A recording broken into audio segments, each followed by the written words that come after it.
Bem-vindo, bem-vinda ao nosso canal.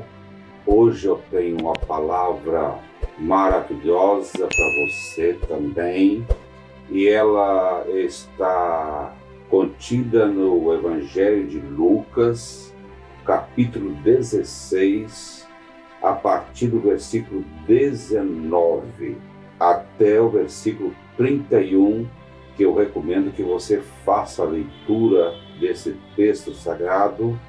Ele fala de um homem rico, muito rico, e de um homem carente que vivia das migalhas que sobravam da mesa desse homem fazendeiro, um grande latifundiário no Oriente Médio.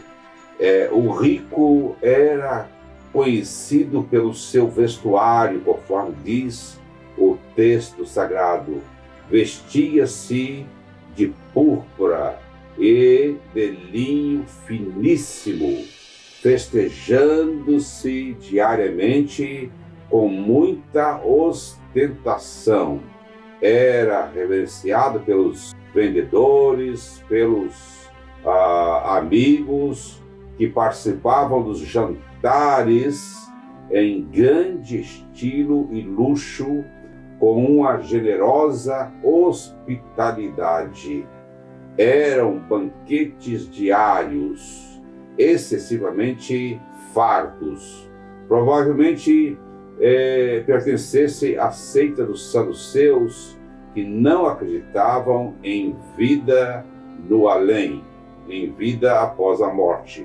Quero registrar aqui que o dinheiro é chamado de iniquidade, não só porque aquele que o possui o adquiriu mal, não recolhendo os devidos impostos ao erário e às obrigações trabalhistas, não pagando aos credores, ou ainda recebendo propinas, ou ainda emprestando dinheiro com juros exorbitantes, sem generalizações, com raras e honrosas exceções.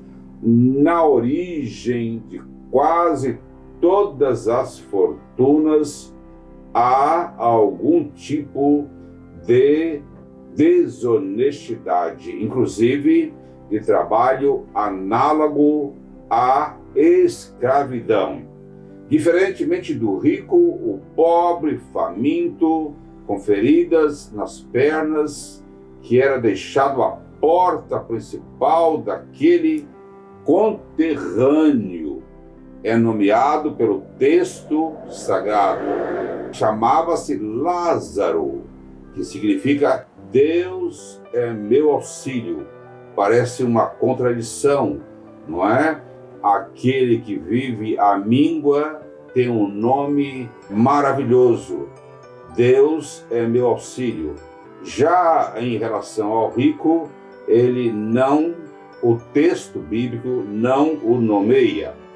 Paradoxalmente, para o influente cidadão com vestes de linho finíssimo, a riqueza era tudo para ele. O que está do lado de fora, com os cães lambendo as suas feridas, com o estômago roncando, sentindo o cheiro da comida e ouvindo as gargalhadas provenientes do interior da casa do ricaço, está aquele que nada tem, que nada recebe. É isto que o texto nos permite interpretar. E como a vida é um sopro, a vida é uma fumaça, a vida é uma neblina, a vida é como se fosse um vapor. Mais cedo ou mais tarde, a morte chega para todas as pessoas, independentemente da situação econômica, da fé ou não fé, da condição intelectual. A terra recolhe tudo o que produziu. Ninguém escapa. Eu vou repetir isso. Ninguém escapa. E os dois homens da parábola morreram. O economicamente poderoso foi sepultado com honrarias. Diz o texto sagrado que ele foi sepultado com honrarias, com flores, talvez com discursos e com a presença de um líder religioso. A notícia da sua morte e sepultamento espalharam-se pela cidade. Hoje ocupariam as redes sociais e as emissoras de TV. E o forasteiro esmoleiro, o que pedia esmola, doente, morreu também, e não se fala em sepultamento, não se fala em honrarias, em coroas e flores. Fala-se que foi levado pelos anjos para o paraíso. E na eternidade tudo fica invertido. A distância entre eles é enorme. Há um abismo entre ambos. Antes a distância era do portão à porta. Um abismo, diz a palavra, que um abismo está entre ambos lá na eternidade. Muito diferente da distância entre a mesa que ele tinha os seus jantares, do portão da sua casa, onde ficava aquele moribundo. O conforto do ambiente daquele poderoso homem acabou. Ele está do outro lado da vida. Ele está num lugar de sofrimento. Ele tem sede. Ele deseja que o ex-pedinte que perambulava pelas ruas da sua cidade, esquecido pelas autoridades, leve água para ele. Ele está sedento. Rico até no inferno quer ser servido pelos pobres. Ele queria que esse pobre fosse o serviçal dele, ou que fizesse o delivery da água para ele, mas a verdade é que ele está muito sedento. O interessante é que as memórias da terra continuam com o rico e parece que Lázaro está numa dimensão que tudo caiu no esquecimento. Nesse caso, para o ex-rico, recordar é sofrimento. Estava muito distante do ex-pedinte, mas viu de longe. Ele viu o mendigo de longe. Não o via no portão da sua casa, mas do outro lado ele pôde perceber aquele esmoleiro de bem longe. Ele tinha uma visão apurada até do outro lado. Mas não se diz que Lázaro o tenha visto. Em meio aos tormentos do lugar, ele encontra tempo para a espiritualidade. Sentiu necessidade de interceder pelos seus familiares. Ele pediu que Lázaro saísse do paraíso e fosse pregar para os seus parentes. Encontrou tempo para oração, para pedir, para interceder, né? Para descobrir a importância de Deus. Quis enviar um missionário especial à terra, no caso Lázaro ressuscitado dentre os mortos. Ficou fervoroso, mas tarde demais, sem nenhuma possibilidade de salvação. A eternidade é decidida aqui na terra, enquanto caminhamos pelos caminhos desta vida. Nenhuma cerimônia na terra modifica a situação de quem já cruzou a fronteira da eternidade. O duro é que, do lugar de tormentos, ele pôde avistar o ex-peregrino, o ex-andarilho, o seu ex-sem-teto, que morreu subnutrido e enfermo. Ele está agora num lugar extraordinário. É o que o texto nos deixa interpretar.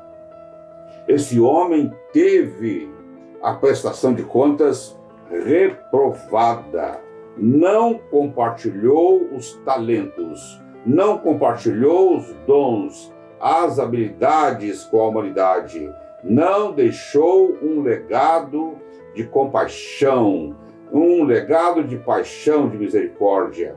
O ter bens suplantou o seu ser se envolveu nos bens materiais, no dinheiro. O seu espírito ficou sufocado enquanto aqui vivia. O seu coração estava junto na aquisição e multiplicação do seu patrimônio, nos vultuosos numerários aplicados nas instituições financeiras.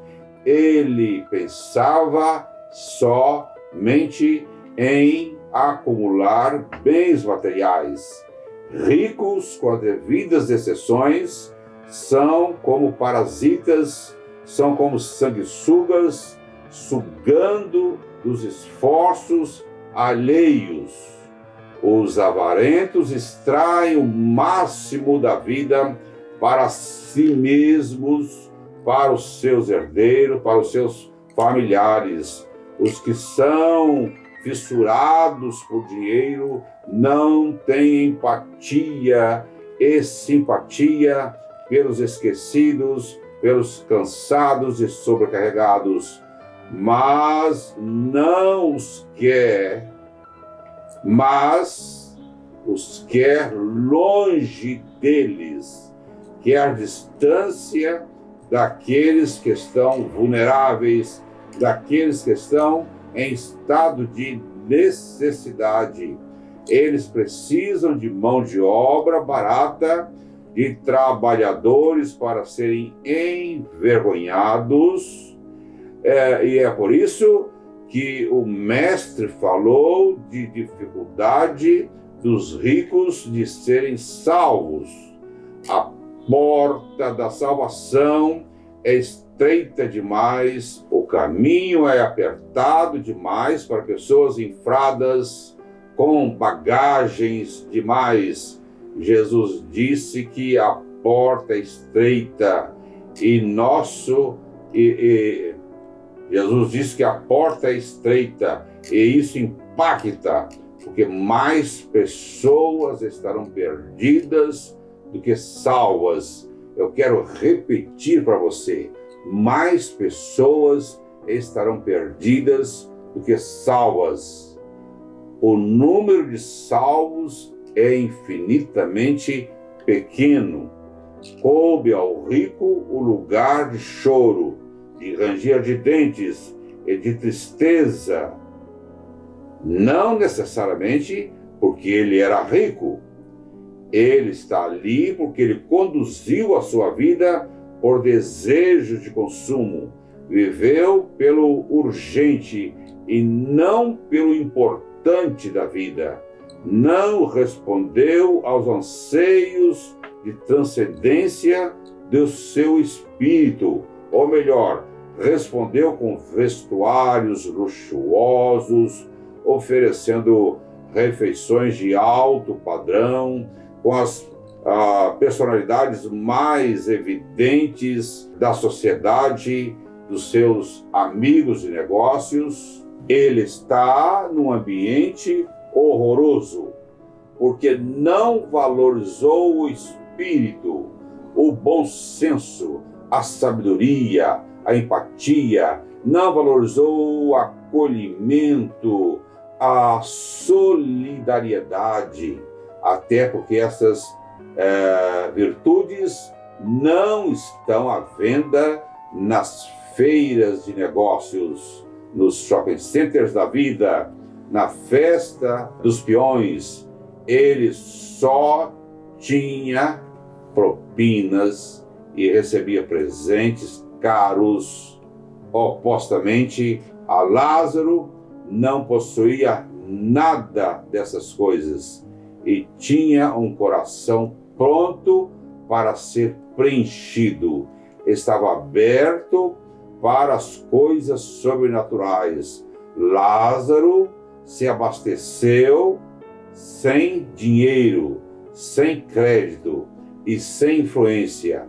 Lázaro entrou na fila bem cedo das pessoas necessitadas. Aprendeu nos seus desertos, nos seus refúgios secretos, dialogando consigo mesmo e com Deus, o Deus dos sem-tetos, dos sem habitação, dos sem lenços, dos sem documentos, o Deus dos esquecidos. Nestas filas de espera, Lázaro sentia a sensação da presença de Deus. Lázaro via o que era insuportável para os ricos verem. Lázaro via o que era insuportável para os ricos verem nessas filas difíceis da vida. Ele via Deus na vida dos moradores de rua. Ele via Deus na vida dos delinquentes. Ele via Deus na vida dos prisioneiros. Ele via Deus na vida de mulheres, na vida de homens, de idosos, de crianças. Enfim, ele via Deus na vida das pessoas. Esse indivíduo afortunado comprou tudo e todos como bom articulador, costurando com chavos, remendando relações, alinhavando projetos iníquos para os seus familiares e bordando a sua própria fisionomia. E ao cruzar a linha divisória da finitude e da infinitude, a sua prestação de contas foi contestada, reprovada, e não tem como recorrer dessa decisão. Não tem habeas corpus, não pode pagar fiança e a prisão não pode ser revogada. Ele está no lugar dos esfarrapados, desvestidos, famintos e sedentos. Nem morrer ele pode. Ele quer morrer, mas ele não pode morrer. Ele já morreu. Não há pena de morte no inferno. E é lá que ele está.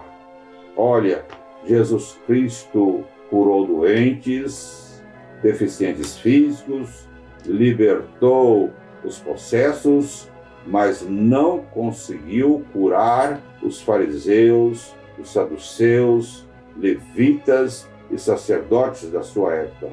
Não conseguiu e ainda não consegue curar pessoas com rigidez religiosa, perfeccionistas, legalistas, pessoas que maqueiam de conservadoras, que se entendem donas da verdade, que estão pensando que estão salvas, mas estão perdidas. Muita gente que está pensando que está salva estará perdida, se surpreenderá no último dia, num momento que não haverá mais oportunidades, e serão profundamente surpreendidas quando estiverem na presença do justo juiz. Ele dirá: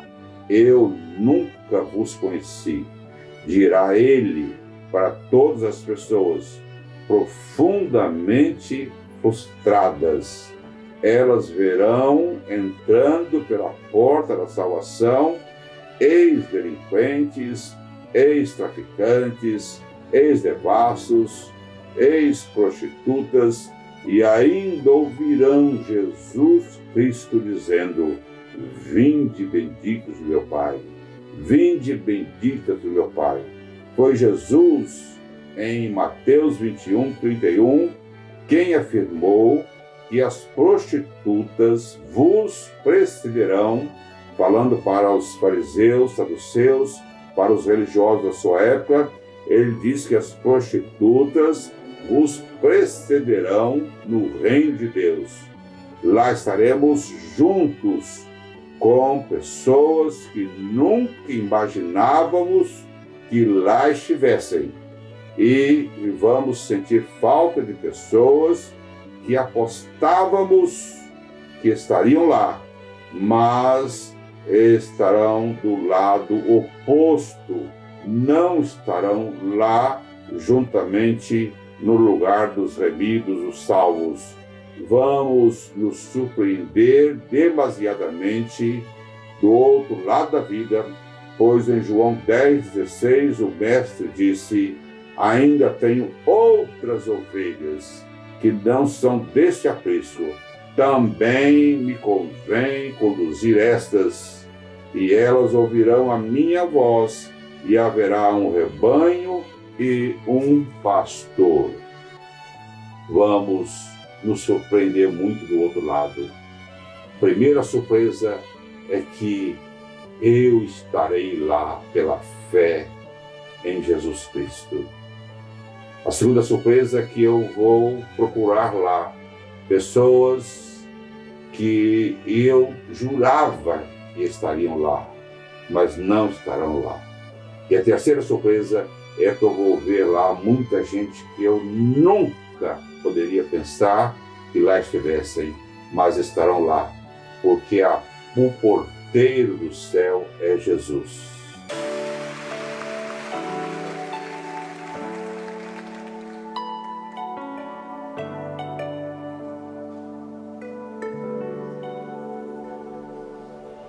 Lugar sagrado,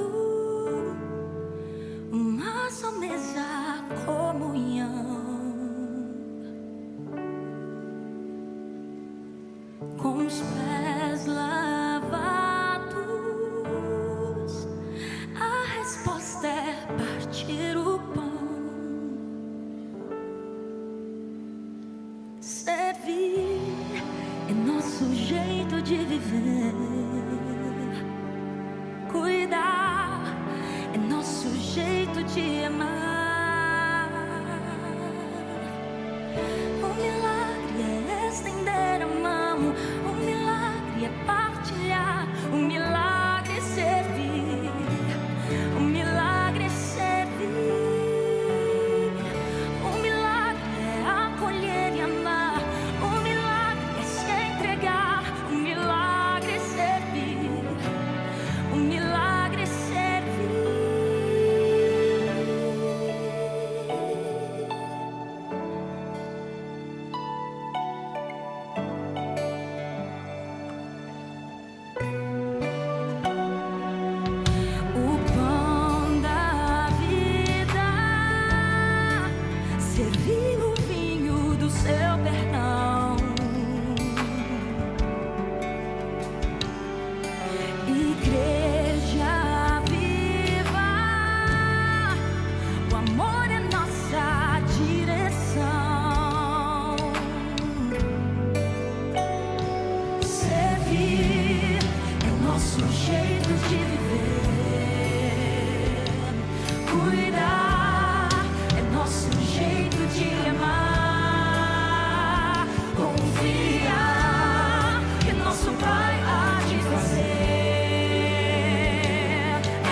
servir.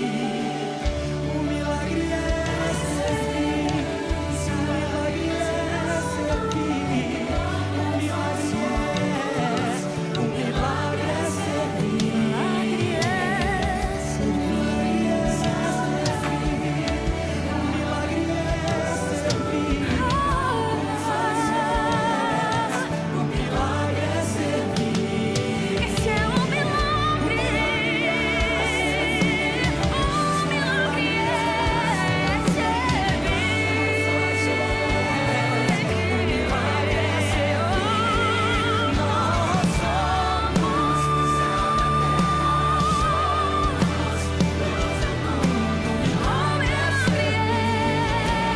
O milagre é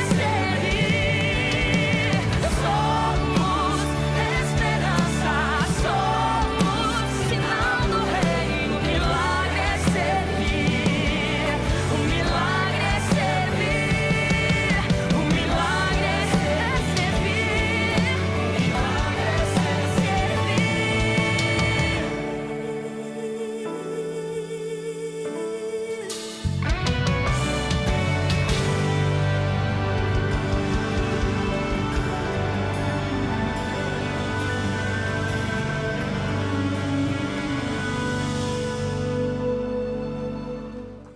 Que Ele te abençoe, que Ele te guarde, que Ele te fortaleça, te dê saúde, te dê paz. Muito obrigado.